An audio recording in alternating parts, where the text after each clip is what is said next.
Hello, and a very warm welcome to the Women Leading Show. My name is Jo Baldwin-Trott. I'm the editor of the incredible bestseller, Women Leading, More Now, and also the host of this show. So thank you for joining. Thank you for listening. Thank you for watching and for engaging in another very important conversation about leadership. So the book is called Women Leading. However, this is very much an inclusive conversation, and it's really an encouragement for leaders, men and women, to talk about leadership differently and to look forward and move forward towards equality. So I'm very thrilled today to have a fantastic guest who's coming from the other side of the borders. If you head up, exactly directly up from me, a long, long way. Vicky Ferrier, thank you for coming to us today. Thanks for joining.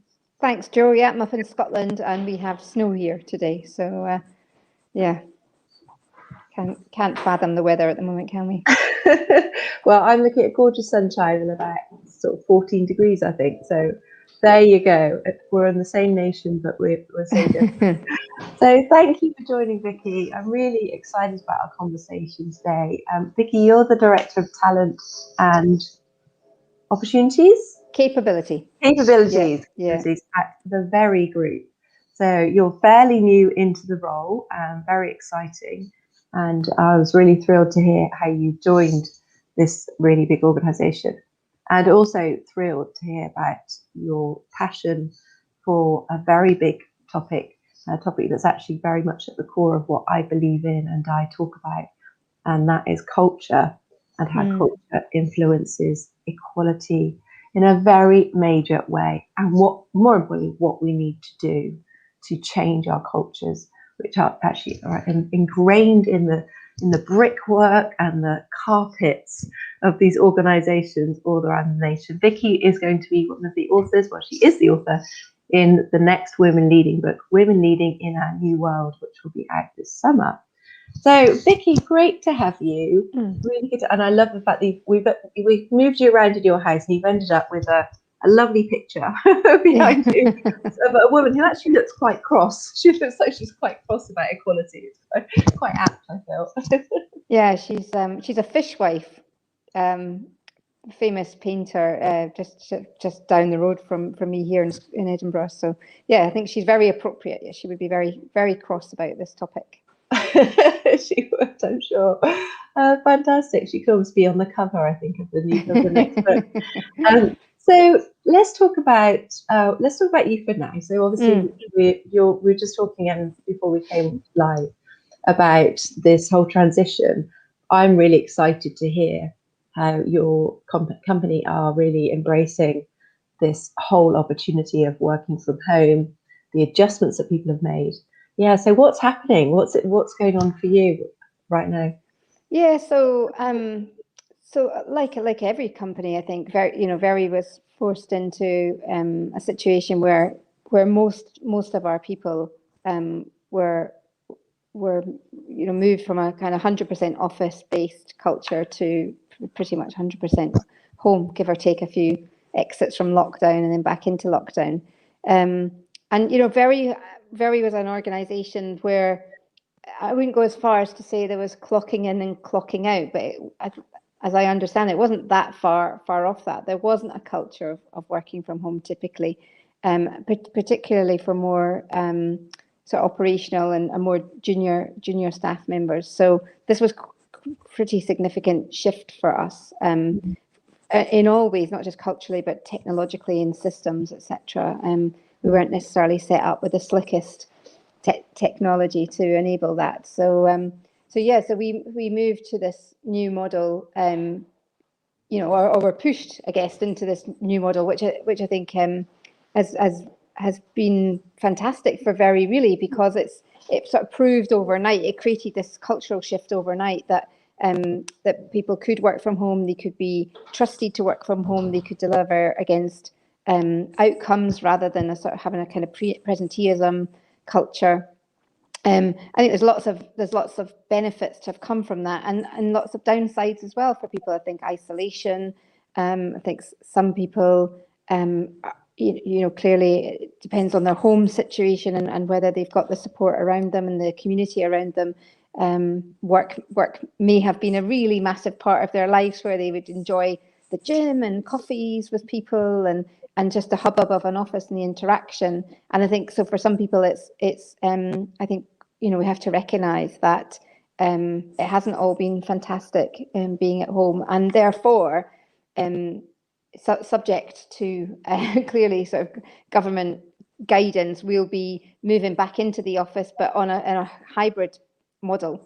So with a sort of, it's not 50-50 because that's too prescriptive, but in our heads we're sort of thinking about it as roughly at any one time there'll be about 50% of the people in the office and about 50% at home, albeit teams will have specific needs, and some people have specific needs, and some people might be at home a lot more, and some people might be at home in the office a lot more, etc. And one of the things that's enabled is us to attract talent from beyond the sort of environs of Liverpool and Northwest, where Very is headquartered, which is really exciting. Because I'm in Scotland, and I came into Very originally just to do some consultancy. And whilst I really loved the work, because of the location and because of the fact for the last 10 years, in fact longer probably, much of my career has involved travel, and I just was getting fed up with it, to be honest, and wanted to find work much closer to home. So the thought of having to be, you know, rigidly in the office, even if it was only 3 or 4 days a week, 4 hours commute away, was not so appealing to me. So this has transformed my life at a personal level and enabled me to consider a role that I wouldn't have previously been able to. So yeah, I'm super excited about it. I think it's going to be quite a headache, I think, for us to manage it. I mean, how do you manage it when you have sort of cross-functional or cross organizational relationships? So you work with multiple different teams. If you say, well, I'm going to be in the office every Monday, Tuesday because my direct team is going to be in the office then, but actually the people I mostly work with are going to be in the office Wednesday, Thursday. How's that going to work? Don't know. We will have to, I think we'll have to experiment our way through it and see how that works. Yeah, well, I guess there's scope for like the mixing of the both. So, you know, you have meetings, but there could be 4 people on Zoom streaming in live to your conference room, and then the rest are sat around the table. You know, it's almost like embracing that, you know, someone could live down the road but not be in, but do they need to be if they don't want to be? That kind of, no, it's and do people get a choice then? I guess it's prescriptive. It's kind of right, okay, this department, is it done because of the COVID, you know, virus and the kind of idea of more space, or is it done? What was the kind of the point of it? What's the objective of it? I think it was really about sort of taking a cultural leap really into the future where more flexibility is just a desirable thing. I think to particularly talent, which is really scarce at the moment, you know, in technology, for example, that then it just makes perfect sense to kind of move to a model that allows people more flexibility. We haven't seen a drop off in so-called productivity measures, although I kind of say so-called productivity measures because my fear is that people are just working longer and longer hours, and work is extending into the evenings and weekend because we've got nothing better to do, so why not work? So that's a concern. But yeah, I think it just felt that it fitted with a much more future focused kind of optimistic outlook about work and the sort of organization we want to be, really. Which is really exciting because it's new territory, it's new ground for everyone, but particularly a company which is very much, you know, founded in the late 1920s, very kind of probably relatively traditional relative to many companies, and very much rooted in Liverpool in the Northwest. So this does feel like a large cultural step for us to take, which is really exciting. Yeah, and as you sort of as you said before you came on, you know, there's the biggest difference is going to be for women and for mothers. It feels, you know, on a majority case, because the ratio of the opening up of opportunities for women to work from home, to manage their kids better. I can think of 5 jobs instantly that I thought, oh gosh, if I do that, I can't do what I want to do with my kids. What I need to do, let alone want. So I feel that's really exciting because, as we said before we came on live, so many women have been championing and asking to work from home, to say, let's get over the issues we need to, but let's be more flexible. And there's always been so much opposition against. I'm really excited. I think it's without doubt one of the very best things that's come out of this time. I completely agree, and I think I think there's still a lot to be considered and worked through, but the blurring of the boundaries around the sort of 9 to 5 working day and home will need to be managed, but it does give people the opportunity to go and pick up the children from school. The really practical considerations that we all have as parents, and also to be the parents that we want to be, or be the mothers or fathers that we want to be. I mean, when I had my first child and went back to work, we made a decision as a family that my husband would give up work to look after the children, and he ended up taking 7 years off just with kind of getting the second one to primary school age. But it was brilliant for me in my career, but it didn't get much easier when they started primary school, because you've still got the need for wraparound care, after school care, and not everybody wants to have their children in a sort of 8 till 6 care situation. And every family has to do what works for them. Some people have parents that are around to help, others don't. It's just, I think this does completely shift things, but for men and women. I think men have long wanted more flexibility as well. And it then, of course, there's lots of conversations going on about women still taking up the brunt of the housework and the office housework for that matter as well. But I think that's a different challenge that needs a sort of different solutions in there. Actually, the first one is getting women into roles and into the there's an article years and years ago that I really enjoyed and returned to in Harvard Business Review called Off Ramps and On Ramps, and I'm going to forget who it was by now, but it's that ramps being the American term for the exits off motorways, and how women face those exits and then they slip roads more often in their career than men do. So I think this kind of takes account of that, the ability to be more flexible. The off ramp can be shorter, if you like, potentially. So it's massively exciting. What's going to manifest from this in the next 5 to 10 years in the world of work, for sure. Yeah, and it's great to hear a company like Very. Do you think is your company the norm? I haven't really tapped into this much, to be honest, but is your company the norm? Is this like the average setup for a company of your size? Is this the kind of the protocol, do you think? I think more and more so. I do think we're relatively forward thinking. Just from what I've heard, my boss Sarah Willett, our Chief People Officer, was on Radio 4 a couple of weeks ago talking about this topic. So we seem to have been highlighted in the press as a company that's doing something maybe slightly different.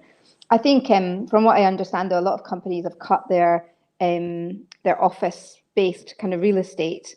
I don't know what the drivers for those are, whether it's cost cutting or whether it's truly trying to drive a bit of a cultural revolution. For us, it's nothing to do with cost cutting at all. It's a completely opposite end of the spectrum. It's really recognising this as a huge opportunity to win in the sort of talent game, if you like, in the talent wars. Get better people, attract and retain better people, which is what's required if we're going to win in the markets in which we operate. Yeah, absolutely. Because obviously you're in retail, and retail's had a tough time, to say the least. Yeah, and we've been a beneficiary because we're a sort of pure play online retailer. So we've been competing against people who have been out of the game, and so had that benefit. But of course, recognise that our competitors, the Next of this world, and Argos, John Lewis's, Marks and Spencer's, they've all been building their online capability. And so we'll exit lockdown much, much stronger as a result of that. So we need to really carefully pay attention to our proposition, our customers, and ensure that we're equipped to win. So yeah, definitely. And let's kind of segue into culture, because obviously and we will come on to the topic of your chapter, which will be the changes in culture that can encourage and really nurture equality. But have you, before we do that, have you noticed a difference in the feeling? Because I feel very much part of culture is a feeling. It's an unseen condition, set of conditions that exist, but they're highly impactful. So have you felt and seen a difference in the culture in your organisation during lockdown with all these Zoom calls? Yeah, I think it's quite difficult to measure culture in this way. I mean, clearly our culture is completely shifted as we're working remotely. I think transparency is greater. I think visibility of senior leaders is greater. I think there's been clearly more, certainly in the early days of lockdown, there's more of a desire for people to really kind of connect and understand what was going on in the organization. So that did create a really different feeling. But yeah, I think for me the biggest shift is this shift towards sort of outcomes rather than a sort of more of a clocking in mentality, a kind of sort of control, command and control. And I'm not necessarily suggesting that that's what it was like before, but I certainly think there was pockets of that.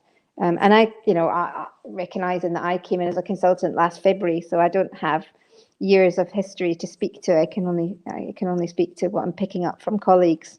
But yeah, I think massive cultural change. But I think we're in this. It's almost like we're in this liminal space at the moment. We're in this sort of waiting room before we go back into the office, and we're doing both.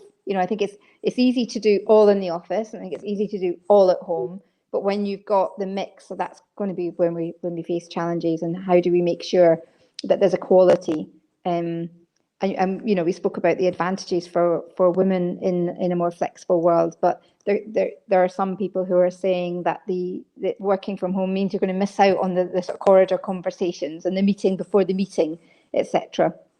And those sort of collision moments where people just chat, because they bump into each other. So I think there's a lot to be considered in the coming months. But I think having conscious awareness that there's a potential of that, I think, is at least a good start point. Yeah, absolutely. Yeah, definitely. It feels like that there's going to be a huge shift for many companies, and fascinating to see how employees come back into the workplace. Will people feel more empowered? Yes. Will they feel more enabled because we've all been on a level playing field of being this big on a screen? Yes. I personally, with my very minimal psychological learning through my teaching degree, I believe that people will feel a little bit more equal because we have all just been the size of a Zoom call. Yeah. And I think psychologically for quite a long time that will have an impact. And people, hopefully, I hope, because for me it's all about empowerment, equality across the board, not just gender. I just hope that people really feel that they are actually, they realise that we are just all the same. And we may have a boss's boss, but we're ultimately all the same. And we've been on this beautiful, equal platform called Zoom, Teams, whatever, where, we've all held the same amount of physical, energetic, kind of relevance, really. We've got a lovely comment from Marie Taylor. Thanks, Marie, for putting this one in. I'll just check it in the... So many women I spoke to didn't want the aggravation of the top job, so stayed in the number 2 position. Having to combat cultural change as well as the top job is too exhausting to think about, especially if they aren't supported well domestically. Absolutely. I mean, that is a lovely segue, Marie, into your chapter that you're writing about, really, Vicky, isn't it? What would you like to say about that? Yeah, I agree with that comment wholeheartedly. I mean, I think aggravation of the top job, and there is a lot of aggravation with it, and that probably will never change. And yes, it is important to have the support domestically. I mean, I joke, my old boss at Very, Ben, our CFO, has the most wonderful wife who I would marry in a shot if I could have her as my wife. That would be incredible. So there, there isn't. I don't believe there is a level playing field, but I think it's too simplistic to say, well, if women had the domestic support, if they had a wife at home who was looking, and I mean wife probably in a mildly pejorative sense, a wife as in the sort of wives who look after their husbands and make sure everything's smooth at home and there's nothing for them to worry about. And I don't know if those women exist much anymore, but certainly in my career, I've worked for many men who have had women who have been taking care of everything in the home life. But maybe many women don't want that for themselves anyway. I was the opposite. I went into, when I had both my children, my husband had chosen to be at home to look after our children because we didn't want them cared for by others. It was us that wanted to have the main influence in their lives. But after a few years of that, there was resentment crept in. I felt I'd missed out on a lot of being very career driven. So I think there's choices in all of it. I think what the future holds is maybe, what I would like to see is a sort of more feminization of the sort of culture, leadership culture in particular in organizations, such that there's less, the top jobs are less aggravating. I'm not sure that a lot of the energy that goes in for these top jobs is necessarily pays back. There's not necessarily return on that energetic investment. Particularly, there's sort of this cliched data, isn't there, to say that the average Goldman Sachs partner dies by the age of 62, or the sort of those kind of numbers that are bandied about. I have no idea whether they're true or not, but what I can say is, in my experience, the best chief executive I ever worked for died of a brain hemorrhage not long after he'd stepped down from the top job and moved into a chairmanship role. So I'm not necessarily sure that these highly aggravating top jobs are necessarily, if you take a much longer term view, are necessarily good for us and good for the economies, good for the communities that we're in. So, I kind of really aggravate for a completely different type of leadership, which is one that kind of recognises the sort of pact, the deal that needs to be made with the community and the society in which that business operates. And I think that there's and I don't want to kind of talk about gender necessarily, men and women, but there's a feminine skill set that needs to be brought more to the fore in senior leadership positions, which is that it's about sustainability, it's about recognizing the long term in the longer term impacts of the business, but also value creation from a much longer term perspective as well, as opposed to the very short term lens that many companies consider. And that's coming from, again, a background of being in investor relations and reporting into the city of FTSE 100 companies, and the demands of shareholders for returns on a very kind of short term basis. But it doesn't have to be so. You can have a shareholder base, or you can seek to have a shareholder base that is more invested in you as an organization over the longer term. So as opposed to a shareholder base that maybe is a bit more not just short-term focused, but very doesn't hold that sort of ownership mindset. You could be any stock, it's just about making money. So ownership's a really key thing for me that I want to bring out in the book as well, and having that sense of ownership and having a stake in owning the future, and the future kind of that the company is going to have in terms of legacy and leaving something behind when you leave these top positions that's of value that you're passing on to the next generations. And I think that's probably because the companies I've worked for have been on in the main very, very old companies, over hundreds of years old. I look towards studies of companies that have been around 200, 300 years, and what is it that has kept those companies relevant and creating value. So I don't know if that actually went back to Marie's question at all, actually, but top jobs need to change, and I think it should be everybody should be well supported. I don't think we want to have a situation where we have children growing up being looked after by carers who are not people who actually care, are members of the family or who genuinely really care for them. I'm not sure that sets us up well in the future to have children who have not been cared for by their parents for huge swathes of their lives. Yeah, well, there's lots in what you just said and Marie's question in a way, but yeah, I totally going back to what you said. It feels like that it's really important that where your responsibilities lie is the key to leadership, isn't it? Who you feel accountable to and where your responsibilities lie. And if you feel completely only accountable to your shareholders, and your shareholders are short-term thinkers, they just want instant profit, then that definitely does cause pressure. So I absolutely endorse what you said. And actually, let's recognise that. Well, who are your stakeholders? Who owns your company? That's all people you want owning company. Let's bring it back to the cultural change, which Marie mentioned, and obviously is a very key to your message, and obviously it's all intertwined. So we're gonna weave in and out of different topics today, but they're all intertwined.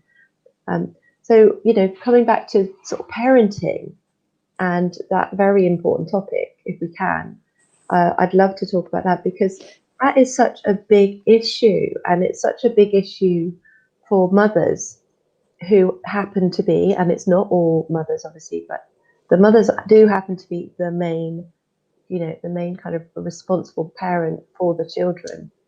And also the kind of adverse effect of that is that when you're working in a cultural environment where you look at the top jobs and you look at the people moving into the director roles and executive roles, and they're the women that seem to have put their parenting to one side, and they're the women that have said, like you just said, they've got, and so many of my friends have done this, they've employed a full-time nanny, or they've gone for the wraparound care and basically hardly seen their children apart from on weekends for about however long, until holidays. And I feel that can be a phenomenally accepted part of a corporate's culture, to say, well, that is just what you have to do to get there. Yeah, I think we're touching on ageism there as well. I think I don't think one's career needs to be quite the race that people think it needs to be. Certainly, if I reflect on myself, I had a huge amount of anxiety about getting to a certain level by the time I hit 40, and if I hadn't been at a certain level, then there would be some sense of failure. Now, looking towards my 50th birthday next year, I just think that's just complete and utter bollocks. And I think it's about being vital and vibrant and connected and having something to say, and being relevant. And I think the challenge is with friends that I've had who have dropped out of their careers and then felt unable to get back in, is they haven't retained a connection to why they're here to lead. What are they leading for? I think if you can retain that, you don't have to be in the corporate world to retain that. You can do that within your community. You can do it within your family. You can do that just by writing blogs. You can. But I think there needs to be some connection as to what you are leading for and what's the purpose of that. That will then, I believe anyway, that will kind of connect to sort of create a gravitational pull towards work, when work can fit in better with your life, better with the choices that you want to make in your life and for your family. We talk about the state of leadership lots and lots in the world today. There aren't so many amazing people out there that there's lots of room for talented people, and they have to have something to say. I would love to interview a woman who'd been said, I've taken 10 years off my career. I've had 3 children. They're incredibly well-adjusted, happy souls now.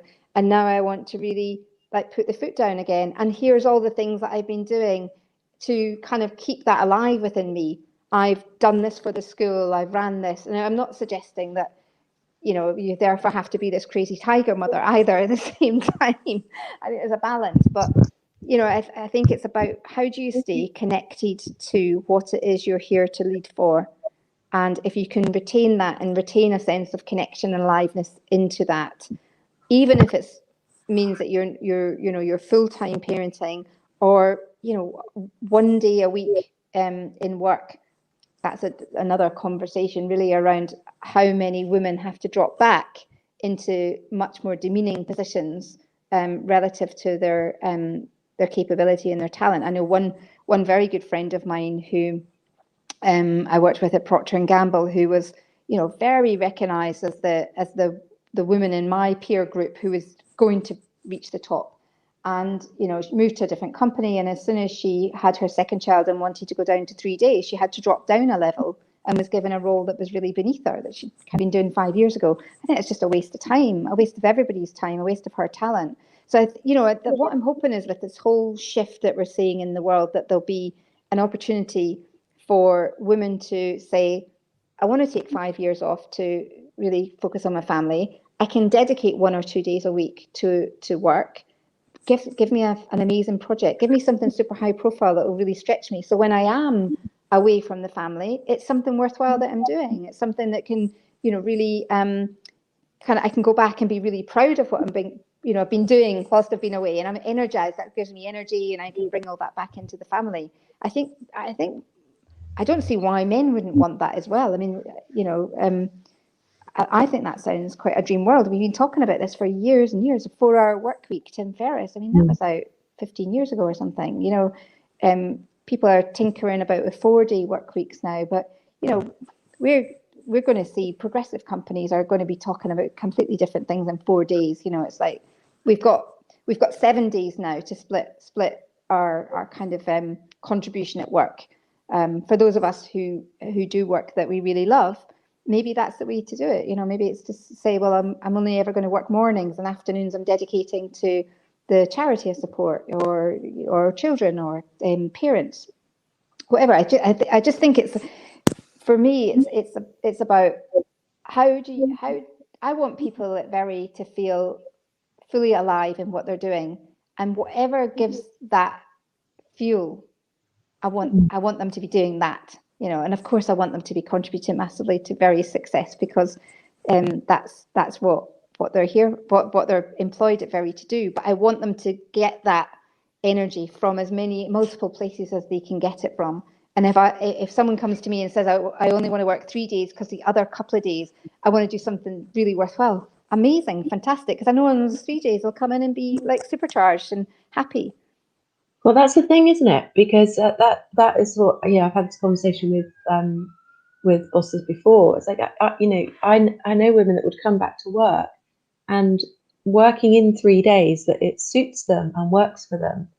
But what they'll achieve in those 3 days, and studies have proven this, that the big part-time workers actually work phenomenally hard because they are ready to come in. They come in, they're very committed, they're very driven, and very focused on being productive. And so actually the productivity rate for part-time workers can actually be more than full-time workers because of that. And also the very important thing of all of that, and I totally agree with you, is that what you're doing as an employer, saying, I value what you feel, what you do. And also I think we all need to, but especially women, because I have spent 10 years mentoring mostly women, and I just feel women especially need to be more verbal and more adventurous with their conversations. And if you've got a good enough proposition to put to your boss, and I've even seen this with self-employed women, but if you've got a good enough proposition, you say, well, actually I can do this, I can do that. There's no real argument now, because actually if you say, well, I want to work from home 2 days a week, or 4 days a week, and I come in the office 1 day a week, what argument could a manager say, unless it's face-to-face, physical presence required, then actually, I think hopefully, I'm just hoping very optimistically that this will all will have helped women to be more bold and go in and have these conversations. Women generally accept pay too easily. So I think there's a lot of being more bolder with actually saying, well, hold on a minute, that is not what I desire. Completely. But the first point is for them to articulate what they want, what they desire. That is when I've been coaching women over the years, that's the biggest challenge. They don't actually know what they want. Or if they do know what they want, they're so afraid to say it out loud that it makes them appear arrogant or demanding or wanting too much. But ask for knowing what you want first and asking for it. And as you say, having that boldness is so important. And what would you say, so for people watching, listening, with regards to corporate change? So if you are a manager, director, executive at a company, and and feel, because I've got two very good friends that work in energy, actually three. One, a self-created company. He's the founder, and it's doing phenomenally well. Two, and I know someone who works at BP and someone who works at Shell. And I'm not going to go into which is which, but I know for a fact that one of those companies, with my friend's experience, has been incredibly difficult for her to progress, for her to grow. She's found it demonstrative, misogynist. It's been all those terrible labels that you would hope that are diminishing. So it's the business of energy. Whereas I've got another friend who works at BP, for example, and I've heard, incredibly very positive statements about BP. But obviously, these are only two stories. Obviously, I'm very aware of that. But big corporates, very long-standing companies. But what would you say if anyone's watching this, listening, that recognises, because that's the key. The key is to take a pause and say, right, what is really happening? Because I'm going to go on to my question. No. I'm so passionate about this. Yeah. But half of the issue is that corporate culture is never questioned. It's not even questioned. So assuming you've questioned it, or you personally as a manager have felt that there is a very off culture here. It's not working. People are leaving. Women are going off sick. Whatever it is. Yeah. And what would you say is that the kind of the benchmark, and how does that change start? But I think it's important to recognise that big corporates, particularly companies like the size that you're talking, like a BP or whatever. I don't know how many employees BP have got, but they have hundreds of thousands of employees. So the corporate culture, there's no such thing as a homogeneous corporate culture. There's, I think there's pockets of culture. So I'd first of all kind of wonder and look, is there places in the organisation where the experience of women is different? And I'd start to form alliances. I think women, in my experience, don't tend to form alliances with other women particularly well. And I've spoken to several friends about this in the past, particularly when I was consulting, and quite passionate about supporting women executives or the level, manager, middle manager to up to executive level, to create more women's networks. They were quite reticent to do that. They were quite reticent to be putting their head above the parapet and be seen to, to be creating a movement around women's leadership. So I think find other women and join up with them. But ultimately, get out, I would say. Ultimately, I think you've got to value yourself and the energy that you are investing in a company. There needs to be a return on that investment. So I would be quite brutal about it and say, is the energy I'm putting in, am I valued? Is that recognised? What's the return I'm getting? And it might be that you do all the weighing up and it's like, okay, well, I'm doing it for this reason because I've got getting this experience. I can't get it anywhere else. It's great for my CV. It suits me for family, etc., etc. But make a conscious choice to be there or not. And then if you leave, I think one of the hardest things is working out what the culture of an organisation is like. And I think the only thing you can do is follow people that or friends of friends or connections and have lots of conversations with people and say, kind of, this is what I'm looking for. You know, this is an organization, this is the sort of organization I know I would thrive in. But frankly, everyone will thrive in an organization where the leadership is both about creating the security, as in the financial security. A company is like well run, well led, well managed, cash flow is attended to, etc., etc. If you've got that dimension, and if you've got the second dimension of this sort of psychological safety, that the leadership creates a space for people to be themselves, to be alive in their work, to contribute, to be valued, to grow and develop. If you've got those two dimensions, then the culture follows that that's a great organization where every single person in the organization should be thriving and contributing to their full ability. That's my hope anyway, in terms of what we're creating at Very. But I do think it does start with really valuing yourself, and maybe I don't know, when I dropped out of the corporate world because I had back-to-back really bad experiences, I wasn't financially able to do that, but it didn't make any difference. I thought, well, by hook or by crook, I'll find a way to make this work, to not have to rely on this six-figure salary, because this is not an organization that's worthy of my energy. It took a while to get to that stage. You know, I kind of strived and pushed for a very long time before I got to that place, but and staggered out a bit broken. But but I can relate to that. Yeah.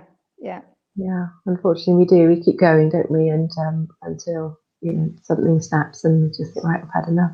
Can I just ask you a question in relation to Very then? Because obviously Very employed you to do this very thing. I meant not the name then, but they've employed you to look at culture and how you can encourage and nurture. And so, what made them employ you? I think I want to ask you. What happened for them that made the switch? Yeah, so I was really lucky. The CFO who just started last January, Ben Fletcher, I'd worked with him a couple of times for a long time at Procter & Gamble, and then again at Boots when he was CFO there. So so we had a long history together, and he was specifically looking at, you know, what I could do, which was around, you know, creating the capability in his function, in the finance function, you know, very much as we've discussed, where people are fully contributing, where people are curious and you know, really exercising leadership. Because if the finance function isn't exercising leadership, there's one big dimension in terms of the security of the company is going to be quite challenged. So that really was my in. And then when I've been doing that quite a few months, and this opportunity came up to join the people function. I just think I'm very fortunate that the Chief People Officer, Sarah Willett, it just has very, very, very like-minded, you know, and very, very, very, very kind of excited about the potential as well to make a significant cultural shift, which is now, I think in the past, maybe people who wanted to make the shift would have been pushing water uphill to a certain extent, but now it's just so obvious that we need this change. It's so like the potentiality of it is in the air. You can feel it. That the companies that get this right, that have people who are fully invested, fully alive, etc., are going to be outperforming. And we've been talking about this topic for a long time, you know, purpose-led companies, etc. But this feels like the moment, I think. So, you know, I think for those leaders like Sarah and other chief people officers around, I mean, this is their moment. I think this is the HR function's time, isn't it, in terms of leadership? So, so yeah, I just feel really fortunate, and I've got a fantastic collection of women around me, women directors.